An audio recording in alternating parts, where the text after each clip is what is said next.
thank you for coming. I'm glad to see you all here, showing up. Yeah, looking forward to electrocuting you all. With your own electricity, it's not me. It's you. And that's really what makes this system very different than anything else is really healing you. You're healing you.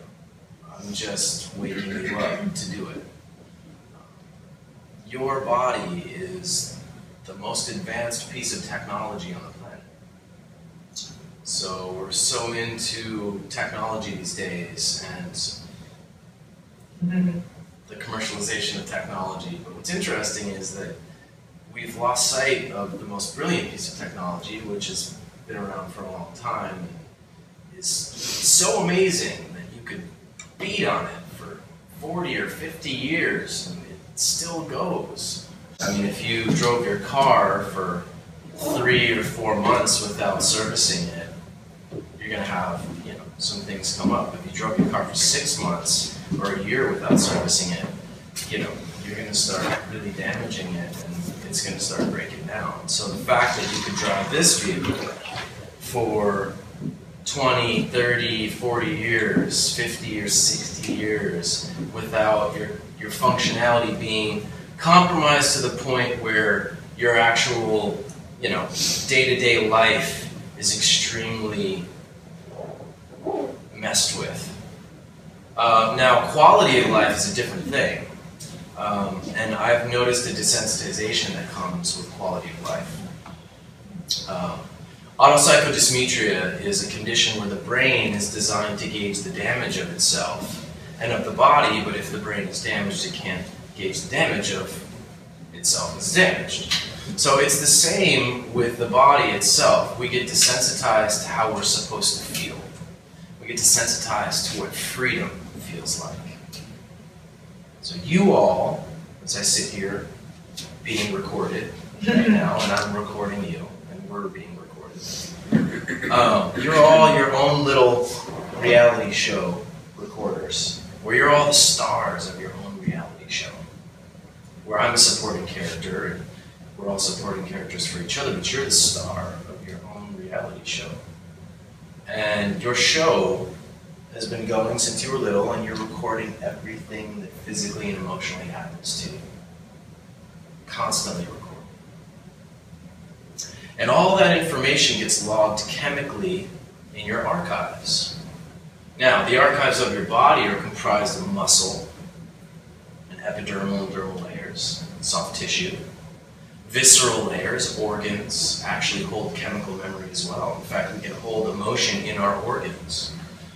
And when we hold emotion in those organs, they can actually compromise the functionality of those organs, and those organs can fail, literally from holding emotion stuck in an area.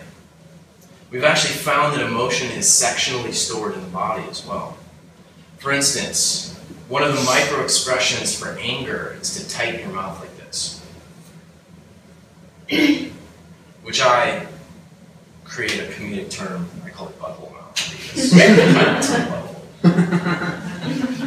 But people are constantly performing this micro-expression before they smile, when they're really angry before they do something. Because micro-expressions are interesting because they're a millisecond before you do your social expression. You do this mini expression beforehand. That's actually how you're really feeling. And there are actually specialists who read facial expression, and they can literally, they will bring these specialists in to determine if somebody's lying or not, or if they're telling the truth. It's really brilliant. There was a show done about it with Tim Roth. And I loved it because after each commercial break, or before each commercial break, they would show like a famous person who lied, and they would show the expression that they used when they were saying their lie or whatever it was. So good. And then they would identify the expression, and it's so relevant to you because wow, I remember when Bill Clinton said that. But you're storing memory even in your face. All these expressions, all these emotions, all this information is getting stored. Now, the human body is designed to be touched, to be just palpated all the time. Okay? So, if we were to look at this as a piece of technology, like we get our Apple Watch, And our Apple Watch comes with a manual that explains how it works, right? And I don't read those manuals. I just, wing it. Which ironically is what most of us do with our bodies. But if I was to follow, this practice and not be a hypocrite, I would read the manual for this and understand how to really work it so that I can really get the benefits of this. And there's not many with this, just so you guys know. Just don't buy one of these. Just wait for the next generation to come out. But the point is that there's an instruction manual for this vehicle. And I won't go into the extreme of it, that I personally, in my research, have discovered that it's actually been kept from us. But let's just say we haven't had it. So we don't know how this thing works. We don't know how we're supposed to chew, or sit, or stand, or walk, or have sex, or breathe. She's like, I know how to have sex. Until you do. The point is that there's a better way. And your example of how to chew, or sit, or stand, or breathe comes most likely from the first examples of how to be human that you had, which were your parents.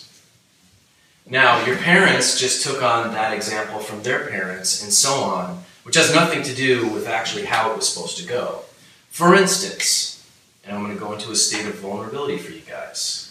My father was not necessarily a fat man, but he had not the best posture, and he allowed his stomach to protrude like this. What do you think? Does this look good on me, you guys? It kind of changes the dynamic a little bit. Just a little bit. So this was one of my lessons, was as a child, I learned to stand like this, like I saw my dad stand, with a distended stomach that was relaxed, which is pulling on the lumbar vertebrae here, ultimately causing me a lot of problems down the road. And as I saw other examples of how to carry myself, now keep in mind when the chest is collapsed, I need expansion still because I'm supposed to be breathing from here, okay? So I'm getting my expansion here. So I'm breathing down in here, okay, which is a lower energy center, all right? Now watch what happens when I open this. Do you see how that goes flat? See how different I look? And you would treat me differently, even on a subconscious level. Maybe not going, oh, that guy doesn't have a fat belly, I'm going to be nicer to him. But more on a subconscious level of, I'm not collapsed, I'm not standing like a slave. Because as I walk through the city streets, anywhere I go, I see slaves. And we all are a part of that enslavement. Because for you ladies, when you develop here, we stare here. Okay? Why do we stare here? We think it's sexual, but it has nothing to do with that. You see, around the 60s, formulas came in, and breastfeeding went out. So you had all these babies not getting this nurturing fruit that really, it embodied the nourishment from the feminine, the nurturing feminine. So I've treated now thousands of people over 15 years, and I've noticed that the people with the boob fetishes, men and women, on some level, the majority of the time, haven't had that nourishing relationship with the feminine. Because what is a big breast? What is the desire? It's a ripe fruit that's full of milk that's going to nourish you. There's some component of that there. So, you feel, whether you have big breasts that are fake or not, when you develop as a woman, the world stares here, and you feel that, and you withdraw your chest. It's subconscious. In fact, there's a really neat exercise that my mom gave me. she said, you know, you could go to a restaurant and if you stare at people's feet, they'll move them. After, even 30 to 45 seconds, they'll move their feet because they can feel something because energy is projected through the optic nerves, and it's actually a really powerful example of how powerful eye gazing is with each other, but the optic nerve is projecting energy. So you feel somebody staring at you, and so naturally, especially as a young woman, you withdraw. And so this is the average posture for all of you women. Collapsed shoulders, withdrawn chest. Now here's the problem. This is a mechanism for breathing, for oxygenating your cells, your blood. And when it's collapsed, you're naturally going to drop down here too, to some extent. And this is also a center for nervousness and we hold nervous tension in the stomach. Okay. Now, here's the thing. Most people are extremely self-centered and narcissistic, and they're really quite focused on themselves, so they're honestly not going to remember staring at your breasts, probably even 30 seconds to a minute after they did. Okay? So what I tell all my female patients once we open the chest is, this is your new motto. Fuck you guys. I'm breathing. Alright? Because here's the thing, guys. Guess what happens? Guess why we collapse our chests? Well, we suffer from our own burdens of this world and its infrastructure. I call it the primordial wound. Some people call it genital circumcision. I call it genital mutilation. It is the mutilation of your sex center. And our culture believes in some way that it's significant or relevant to do this for hygiene, although the reason that foreskin was there was to block the penis from getting feces in the urethra when we didn't wear clothes. It was a protective sheath, you see. It would be like me saying, you know, I know we spent a lot of time and money on making this thing, but I think I should just take this button off right here, because this could be improved. Now, that's a horrible example, because this definitely could be improved. But let's imagine something that's actually pretty solid. Something divinely made. Leave it to man in his righteousness to go, no, we should modify this and make it better in some way. So, here's what happens. Who normally is holding the sweet, innocent masculine before this sexual trauma? 99% of the time, it's the feminine, because the masculine's already fucked up from their ripple effect of that happening to them, so they already are more disconnected from the heart. So, I don't know if you've ever seen a circumcision trauma video, or a video of a child being circumcised. I unfortunately have, because this is what I do and I have to speak about it, so I have to see this. What happens to the child is, it goes like this, it writhes in pain. Okay?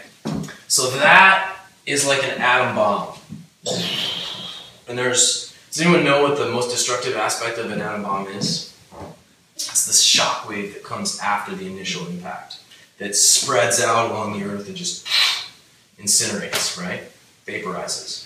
So there's a wave that shoots out, not just from the lingam or the penis, the hips, the stomach, everywhere.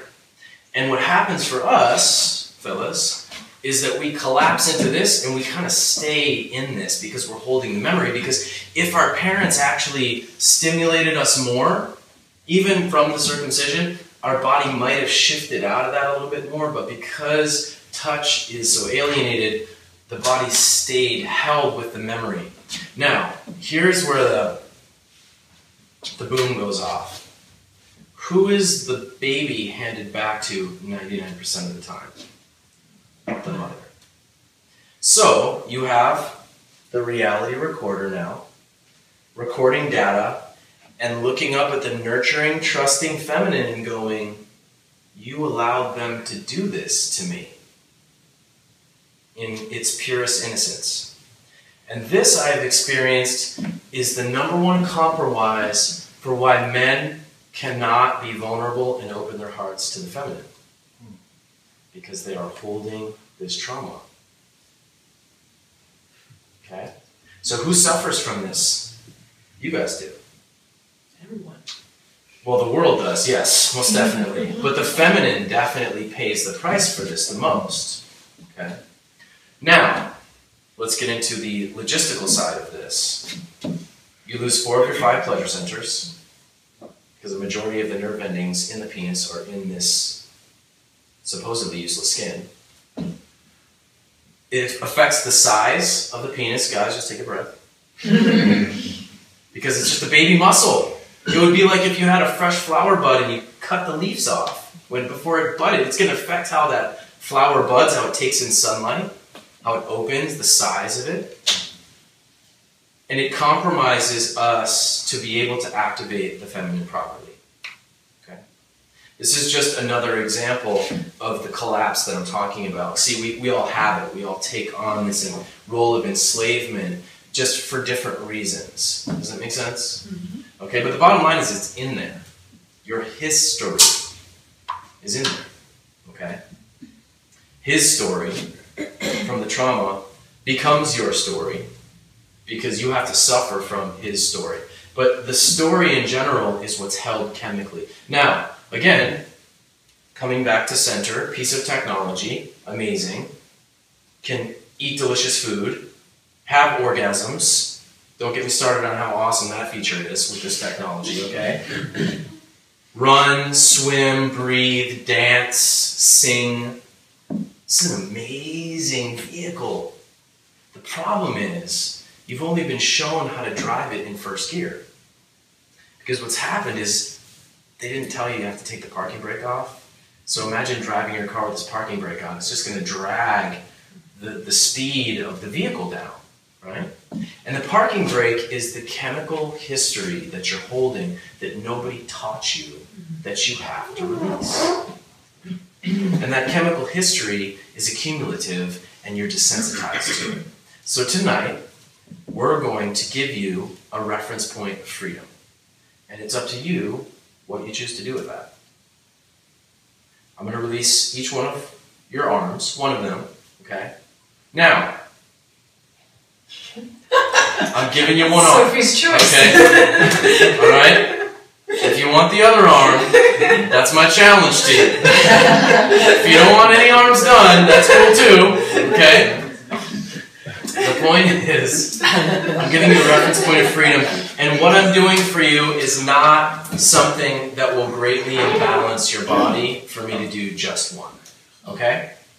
It might piss you off a little bit, but more than anything, it's just going to agitate your body, and hopefully that will be an incentive for you to do something about it. See, if we look at your mind and your body like two lovers, okay? I love this metaphor, all right? One lover, the other lover, okay?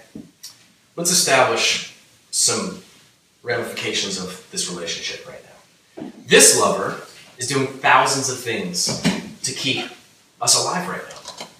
Blood is pumping, nerves are firing, toxins filtering, lymphatic system draining, right? Okay? This lover is working really hard to focus on just me talking and not fidgeting with our phones or messing with this or, oh, drop my cup. Right?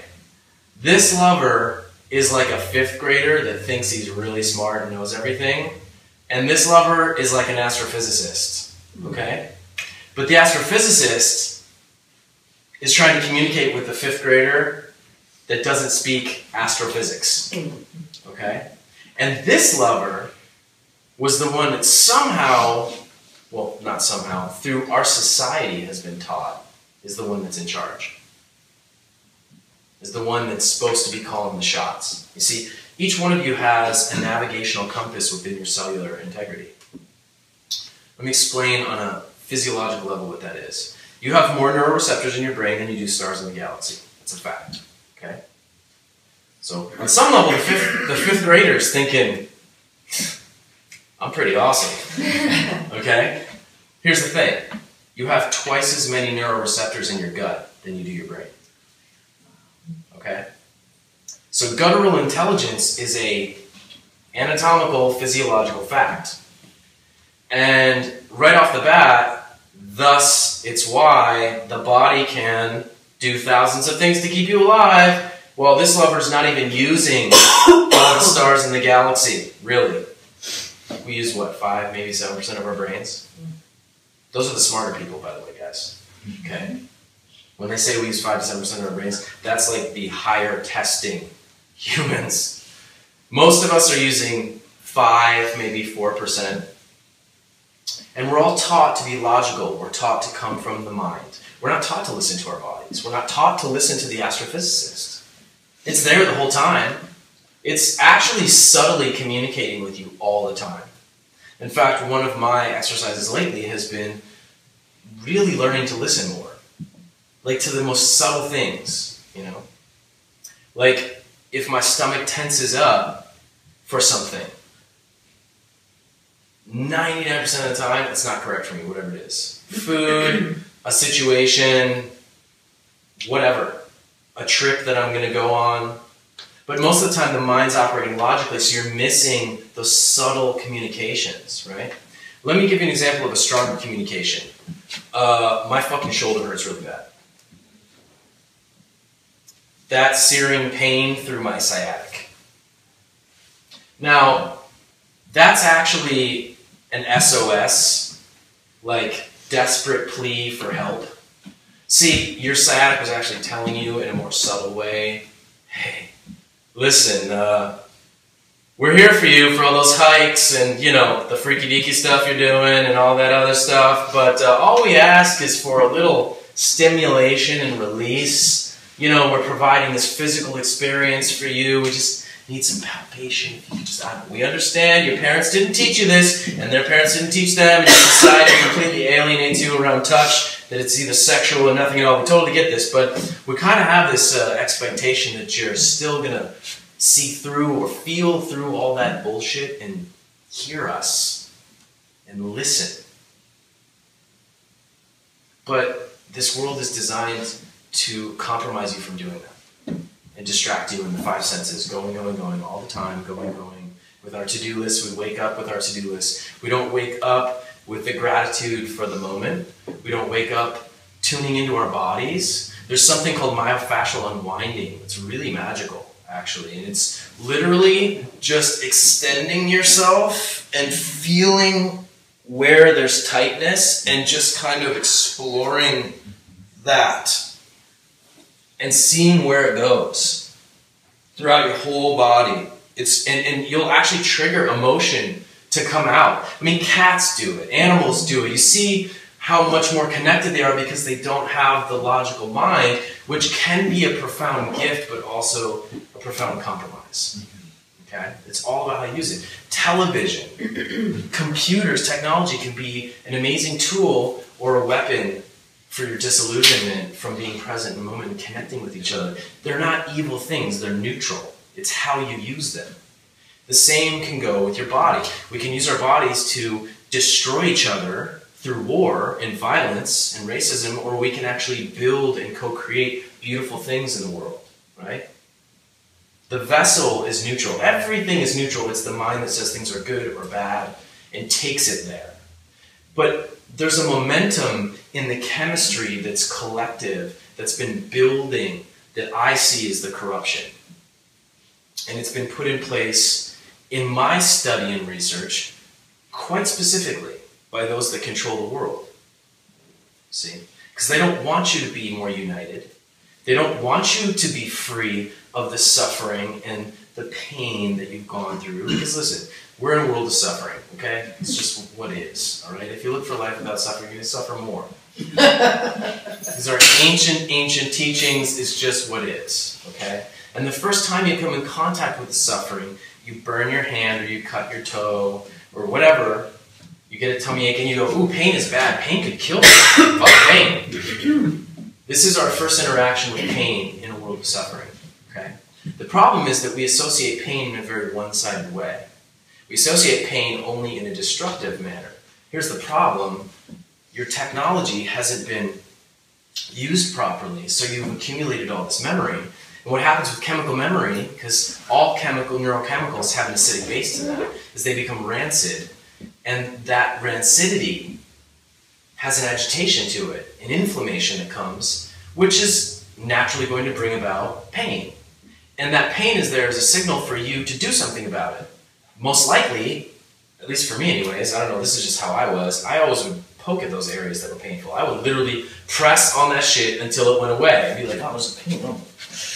You know, other people are like, oh, there's a pain there, I'm not going to touch that. I just was always prone to poke at that and literally keep poking it until it woke up and dealt with whatever it was supposed to do.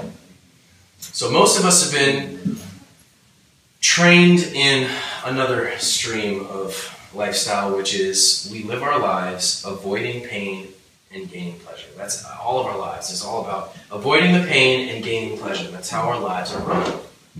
But what if pain, like everything else in this duality, was dualistic? See, there's destructive pain, and what I call, I've changed the phrasing, I don't call it constructive pain because there's too much fear around the word pain even today. I call it intense sensation. See, if I were to treat your arm with neuromuscular therapy, you could say, oh my God, this really hurts. But see, if I were to smash your arm with a hammer, that hurts. What I'm doing is not really that. It's actually intense sensation. Because on the other end of what I do is going to be an arm that is lighter and freer and moves easier than the one that's going to feel sluggish and heavy. The nice thing about this work is that the walk follows the talk. So although I'm talking a lot, you're going to be sitting in your chair and going, oh damn, not actually. Right? So that's the neat thing, is I'm going to show you how not free you are. See, we can talk about this intellectually, but life is experiential. So I'm going to liberate one side of your body and give you a reference point. Now, arms are great because they're your interactive tools in the world. They're what you use all the time, so you know how they feel. So I want everyone to just feel their arms, see how they feel, okay? Feel pretty normal, right? This is normal for you, right? The interesting thing is what's normal is actually shitty. Just so you know. And I'm going to show you how shitty that is, because I'm going to open one of your arms and you're going to go, wow, this arm feels really great. And I'm going to go, oh, how's your normal one? And you're going to be like, shitty. This feels really shitty. And I'm going to be like, but we didn't do anything to this arm. Isn't it interesting how the arm we didn't even touch stands out more to you with how crappy it feels? And it's because, like I said, it's a beautiful metaphor for our society, in America especially. We think we're free, but we're not. We're not free here. We're not free. You pay taxes for wars that were supposed to liberate us from other countries that we took loans out to pay for, that we're still paying for. We're not free. I can't be naked in public without getting arrested. That's not free. Even where I live in Kauai, I have one beach that is like the sacred place I go, that there's a nude community that goes there. And it's like our zone. And it's an amazing beach because Kauai made me a nudist. Alright? And honestly, you want to deconstruct your conditioning? Go be naked in nature. You want to wipe the hard drive for this vehicle? Go put yourself in a natural state, in a natural environment with nothing artificial, and see what happens. It will fuck you up. If you walk around and you'll drop something and be like, oh shit, I see my butthole. And you're like, wait, who fucking cares? What am I doing? This is so stupid. Why am I thinking, what am I, But here's something interesting that you'll notice.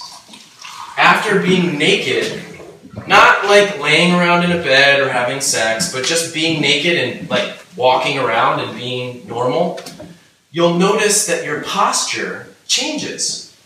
You see, when I was naked on the beach, and God bless my gays, they got me out there. They were like, come on to the beach with us. Let's go. You need to come out here and get some sun. And I was like, great, yes, let's do this. And so as I was out there, I was walking around and I noticed that my whole posture changed in how I was standing. And then I realized one of the greatest detriments and compromises to your posture is this shit. You see, when you have a waistband, your stomach pushes against the waistband. When you don't wear anything with a waistband, your stomach has to naturally regulate how it carries itself. It's a prop. See? When you have shirts on, you'll relax and fill your shirts without realizing it. When you don't have that, everything just has to sit and settle.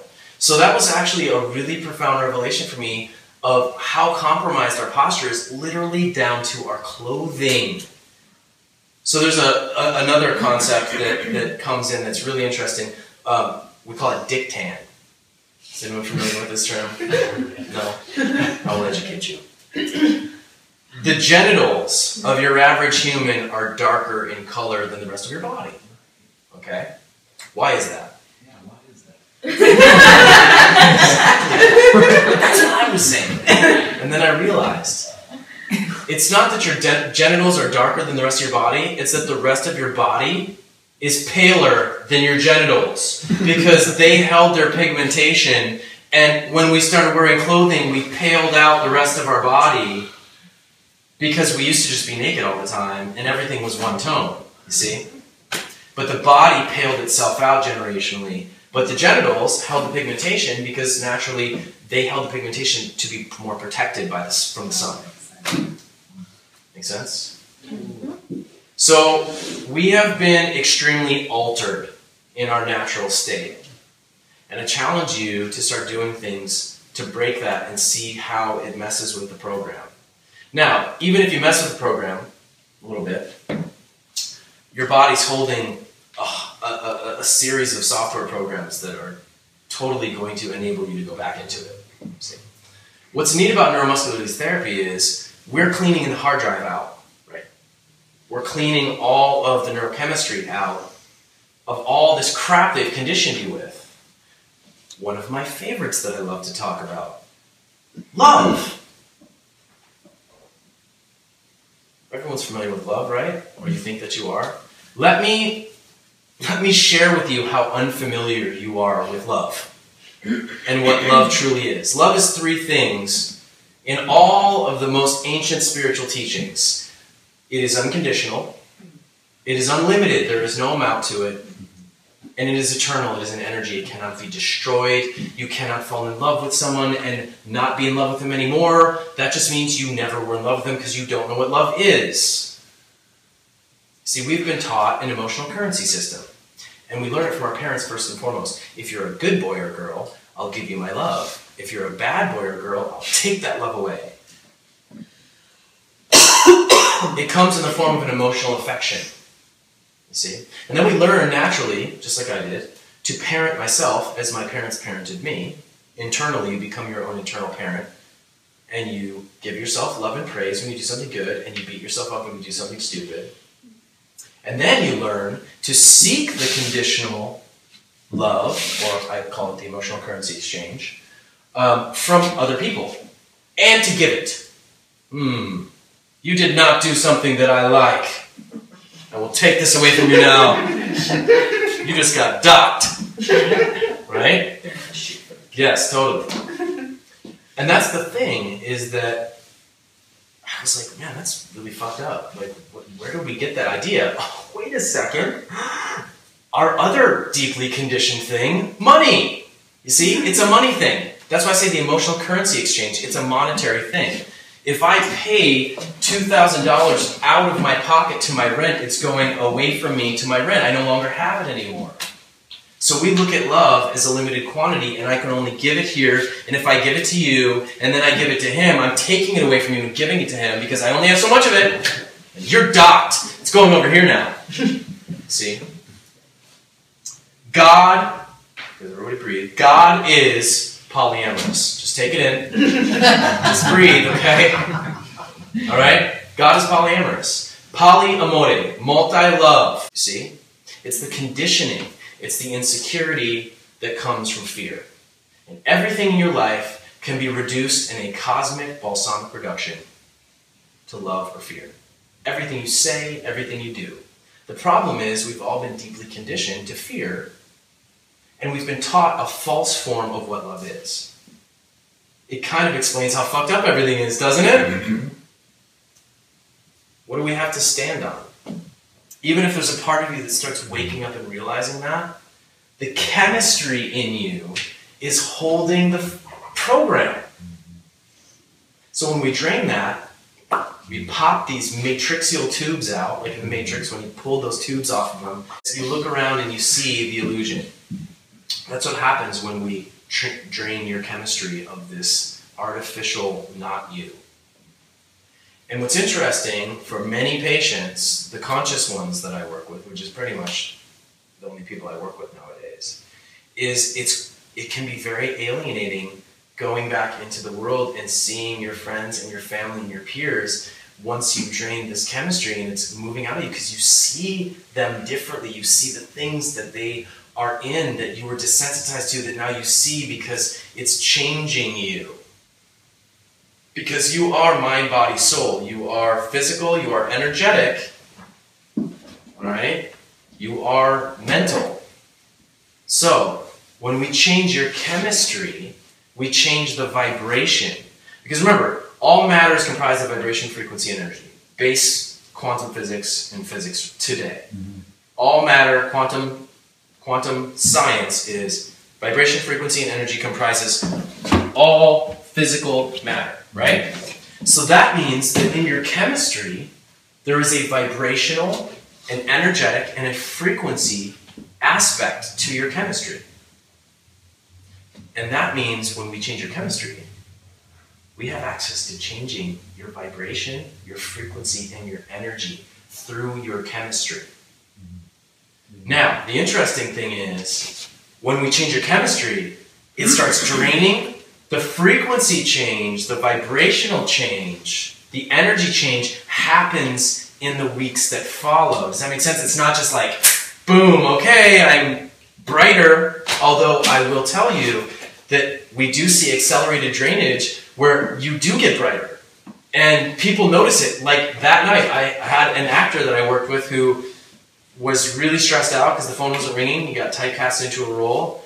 And the night we did his first session, he went out to a studio meeting and he ended up booking a huge thing from that because they were like, bro, what are you doing, man? You look so different. What are you doing? Because his energy was so bright. Because we released the death of his father. And we released this role that he deeply ingrained in, or a good chunk of it. So much so that there was such a change in his chemistry, it affected the vibration, the frequency, and energy in his body. Which is really fun. If you look at the quantum aspect of it. Because if we change your field, then we change the field around you, which changes the field, the unified field. So it's not just about changing how your body functions. Now we're looking at how we can actually change your reality.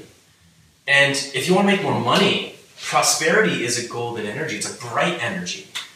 Prosperity doesn't... Remember, again, going into quantum physics, law of attraction, right?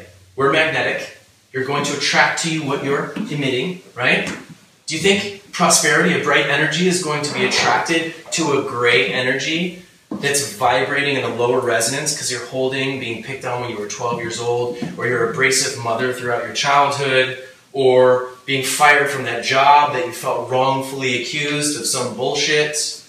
Because you're holding all that in you and it's lowering your resonance. Does that make sense? So you're not attracting the same way because your frequency is lower because you're carrying the weight of your world.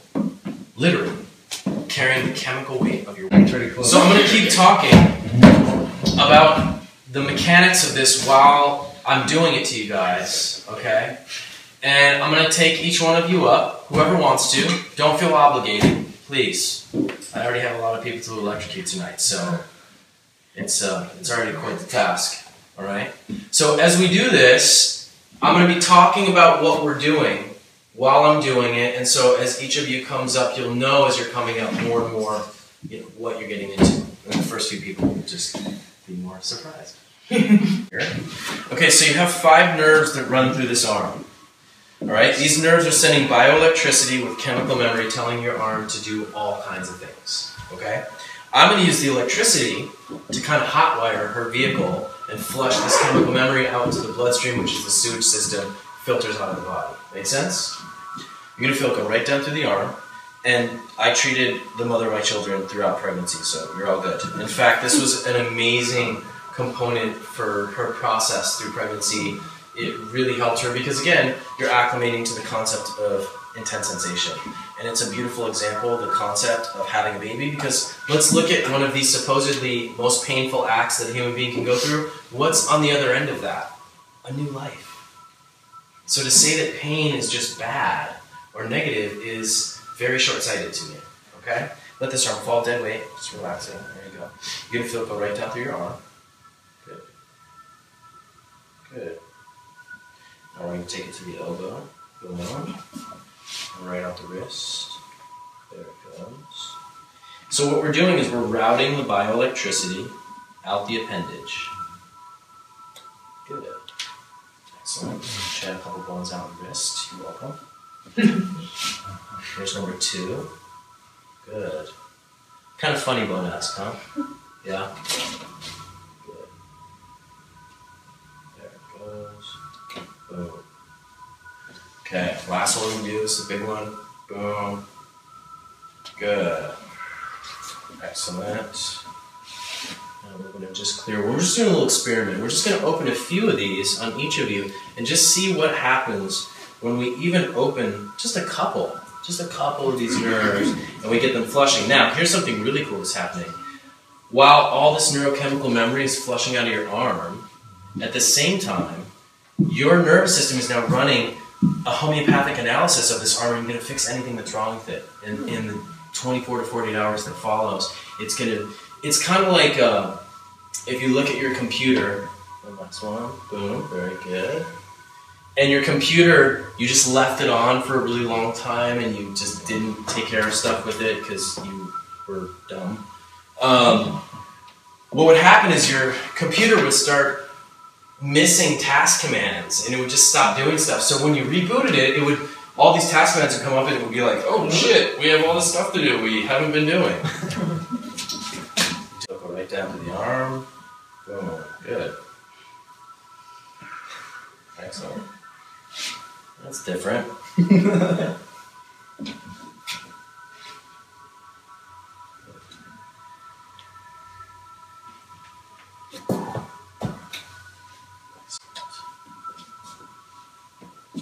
number 2. Very good. Now the first time we do this is always the most intense. So I want you to think, how old are you? 25. Well, you're a poor example, but that's fine still. 2.5 decades of wear and tear, right? Where no one's gone through to the deep ley lines of the body and the nervous system and flushed it. So